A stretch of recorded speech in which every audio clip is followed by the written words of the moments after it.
ಎಲ್ಲರಿಗೂ good morning. ಇಂದಿನ ತರಗತಿಯಲ್ಲಿ ನಾವು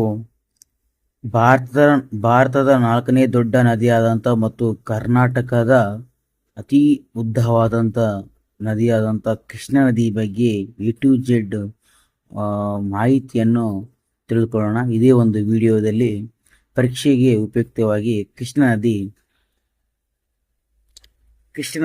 ವ್ಯವಸ್ಥೆ. ಕೃಷ್ಣಾ ನದಿ ಇಲ್ಲಿ ಕೇಳಲಿ ಎಕ್ಸಾಂಪಲ್ ಅಂದರೆ ಇದು ಮಹಾರಾಷ್ಟ್ರ, ಇದು ಕರ್ನಾಟಕ, ಇದು ಆಂಧ್ರ ಪ್ರದೇಶ, ಇದು ತೆಲಂಗಾಣ ಅನ್ಕೊಡ್ರಿ. ಇಲ್ಲಿ ಕೇಳಿ ವಿಸ್ತೀರ್ಣದಲ್ಲಿ ಕೃಷ್ಣಾ ನದಿಯು ಈ 4 ರಾಜ್ಯಗಳ ಜಲಾಶಯ 1400 ಕಿಲೋಮೀಟರ್ ಇದೆ. ಟೋಟಲ್ ಉದ್ದ 1400. ಈ 4 ರಾಜ್ಯಗಳ ಒಟ್ಟು ವಿಸ್ತೀರ್ಣ 1400 ಕಿಲೋಮೀಟರ್ ಅಷ್ಟು ಉದ್ದವಾಗಿದೆ ಕೃಷ್ಣಾ ನದಿ.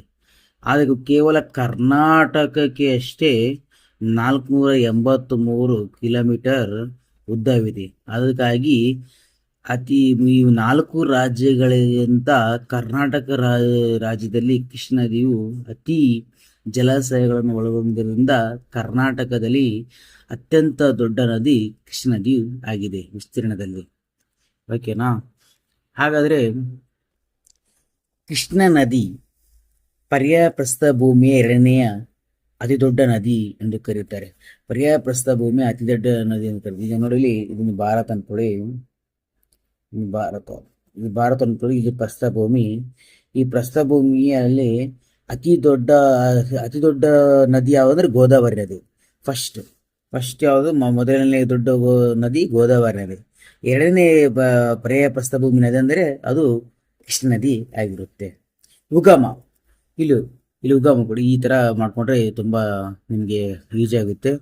ಇದು ಮಹಾರಾಷ್ಟ್ರ ಅನ್ಕೊಡಿ. ಇದು ಮಹಾರಾಷ್ಟ್ರಲ್ಲಿ ಉಗಮ ಮಹಾಬಲೇಶ್ವರ ಮಹಾದೇವ ಟೆಂಪಲ್ ಬಳಿ ಕೃಷ್ಣಾ ನದಿಯು ಉಗಮವಾಗುತ್ತೆ. ಓಕೆನಾ? ಈ ತರ ಉಗಮ ಆಗುತ್ತೆ. ಆಮೇಲೆ ರಾಯಚೂರಿಂದ ತೆಲಂಗಾಣಕ್ಕೆ ಹೋಗುತ್ತೆ. ತೆಲಂಗಾಣದಿಂದ ಆಂಧ್ರ ಪ್ರದೇಶಕ್ಕೆ ಹೋಗುತ್ತೆ. ಆಂಧ್ರ ಪ್ರದೇಶದ ಕೊನೆಯ ಭಾಗದಿಂದ ನಿಜಾಮಪಟ್ಟಣ ಎಂಬ ಊರಿನಿಂದ ಬಂಗಾಳ ಕೊಲ್ಲಿ ಸಾಗರಕ್ಕೆ ಸೇರುತ್ತೆ.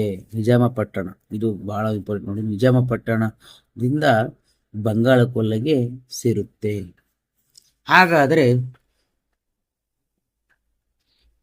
ಹಾಗಾದರೆ ಕೃಷ್ಣಾ ನದಿಯು ನಮ್ಮ ಕರ್ನಾಟಕದಲ್ಲಿ ಯಾವ್ಯಾವ ಜಿಲ್ಲೆಗಳ ಮೂಲಕ ಹರಿಯುತ್ತದೆ ಅಂತಂದ್ರೆ, ಕೃಷ್ಣಾ ನದಿಯು ನಮ್ಮ ಕರ್ನಾಟಕದಲ್ಲಿ 5 ಜಿಲ್ಲೆಗಳ ಮೂಲಕ ಹರಿಯುತ್ತದೆ.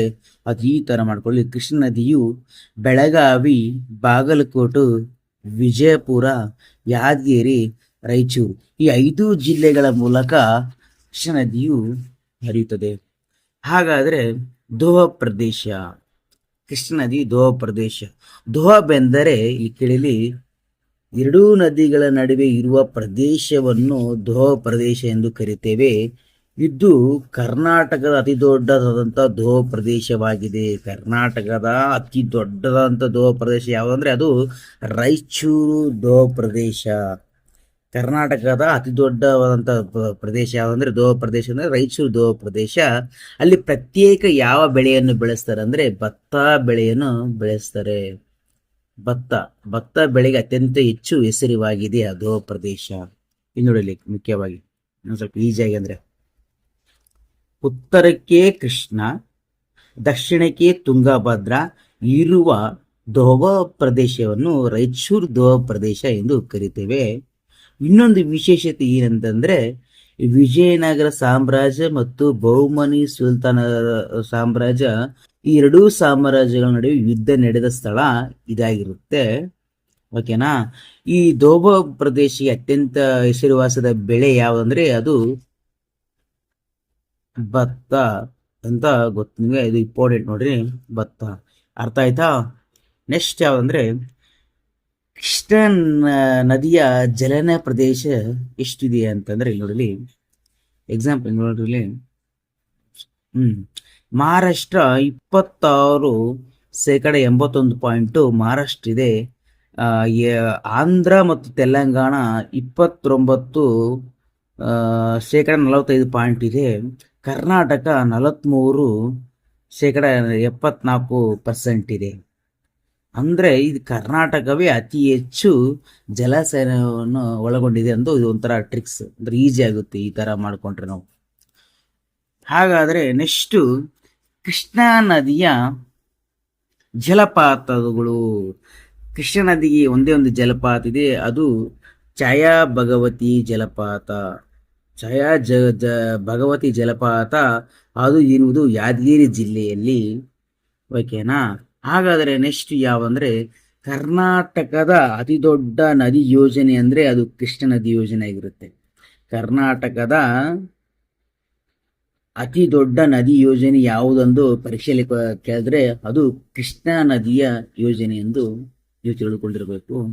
ಹಾಗಾದರೆ ಕೃಷ್ಣಾ ನದಿಯ ಮೇಲ್ದಂಡೆಯ ಯೋಜನೆಗಳು ಅಂದರೆ ಅಣೆಕಟ್ಟೆಗಳು, ಈ ಥರ ಬರ್ಕೊಳ್ಳಿ, ಕರೆಕ್ಟ್ ಆಗಿರುತ್ತೆ, ಚೆನ್ನಾಗಿರುತ್ತೆ ಸ್ವಲ್ಪ.